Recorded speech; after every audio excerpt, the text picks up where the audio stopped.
તો સુરતમાં માથાભારે વસીમ શેખ સામે સખત કાર્યવાહી કરાઈ છે।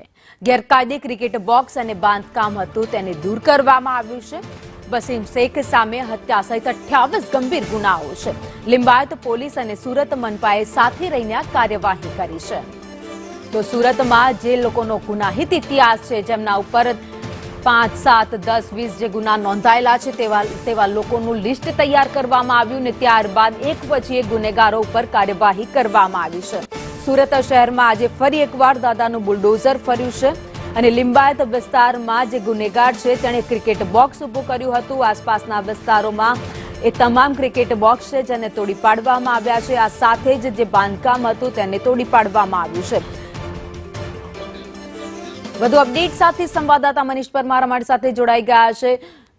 મનીષ, હવે જે ગુનેગારો છે તેમના સામે પોલીસ અને સાથે જ કોર્પોરેશન મળીને કામગીરી સખત કરી રહ્યું છે।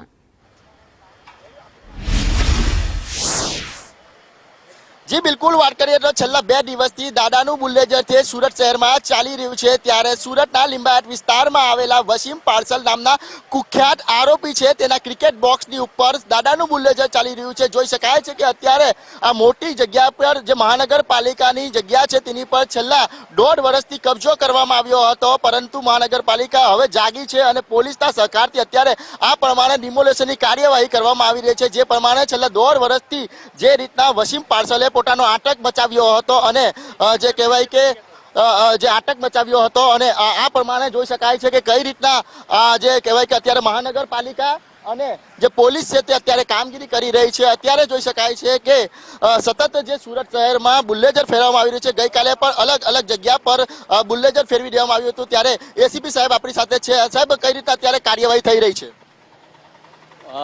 અહીંયા જે વાસીમ પાર્સલ કરીને જે ગુનાહિત ઇતિહાસ ધરાવે છે, એમની જે 4 વાર પાસામાં જઈ આવેલા છે, એમની પાસે અસંખ્ય ગુનાઓ દાખલ થયેલા છે।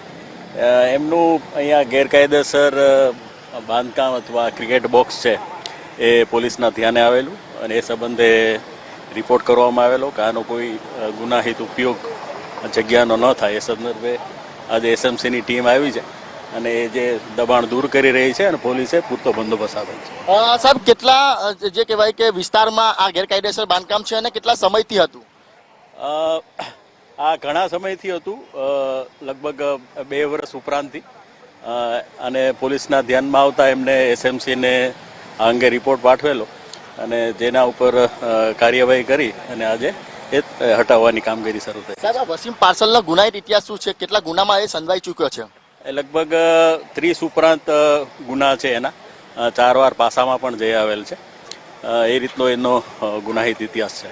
બિલકુલ, તો વસીમ પાર્સલનો આતંક છે તે સુરતના લિંબાયત વિસ્તારમાં જોવા મળતો હતો। ત્યારે જે રીતના અત્યારે ગુનાહિત ઇતિહાસ ધરાવતા લોકો પર છે તે સરકારે લાલાક કરી છે અને દાદાએ કહ્યું છે કે બુલડોઝર ફેરવવાનું છે। ત્યારે જોઈ શકાય છે કે અત્યારે વસીમ પાર્સલના મસ્ત મોટા આ જે ક્રિકેટ બોક્સ છે છેલ્લા 2 વર્ષથી આ કબજો કરવામાં આવ્યો હતો અને ભાડેથી આપી દેવામાં આવ્યું હતું, જે મોટી કમાણી થતી હતી। ત્યારે અત્યારે જોઈ શકાય છે કે અત્યારે વસીમ પાર્સલના જે બાંધકામ છે તેની પર દાદાનું બુલડોઝર છે તે ફરી રહ્યું છે। આ પ્રમાણે અત્યારે અલગ અલગ જે વિસ્તારોમાં જે બાંધકામ દૂર થઈ રહ્યું છે, ત્યારે લિંબાયત વિસ્તારમાં અત્યારે જોઈ શકાય છે કે વસીમ પાર્સલના જે ગેરકાયદેસર જે કબૂતરોને કેદ કર્યા હતા તેના પર બુલડોઝર ફરવા જઈ રહ્યું છે કે આ જે આખો વિસ્તાર છે તે વસીમ પાર્સલે ગેરકાયદેસર રીતે મહાનગરપાલિકાની જગ્યા પર કબજો કર્યો હતો અને અત્યારે આ જોઈ શકાય છે કે આ વોચમેન રૂમ બનાવી છે, આખી જે મોટું બાંધકામ કરી દેવામાં આવ્યું છે તેની ઉપર અત્યારે દાદાનું બુલડોઝર ફરવા જઈ રહ્યું છે। દાદાનું બુલડોઝર છે તે ફરી રહ્યું છે।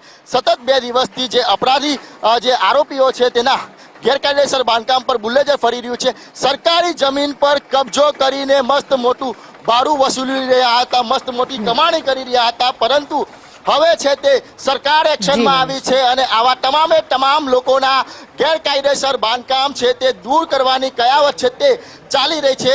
આ જોઈ શકાય છે કે વસીમ પાર્સલે આ પ્રમાણે અત્યારે મસ્ત મોટી એની આલીશાન ઓફિસ છે તે તૈયાર કરી દીધી હતી। સરકારી જગ્યાની ઉપર જ આજે મસ્ત મોટું બાંધકામ છે તે તાણી દીધું હતું। મહાનગરપાલિકાના અધિકારી છે તેમની સાથે વાત જોઈ શકાય છે કે અત્યારે આ પ્રમાણે મહાનગરપાલિકાના જે અધિકારી અને પોલીસ દ્વારા અત્યારે વસીમ પાર્સલના જે ગેરકાયદેસર બાંધકામ છે તેની ઉપર દાદાનું બુલડોઝર ફેરવી દેવામાં આવ્યું છે મસ્ત મોટી જગ્યા પર આ પ્રમાણે લિંબાયત વિસ્તારમાં કબજો કર્યો છેલ્લા 2 વર્ષથી આ કબજો જી, કરવામાં જી, આવ્યો હતો જી આભાર માહિતી માટે. તો જ્યાં જ્યાં આરોપીઓના નામ સામે આવ્યા છે ત્યાં ત્યાં એ તમામ મિલકતો છે તેને તોડી પાડવામાં આવી રહી છે.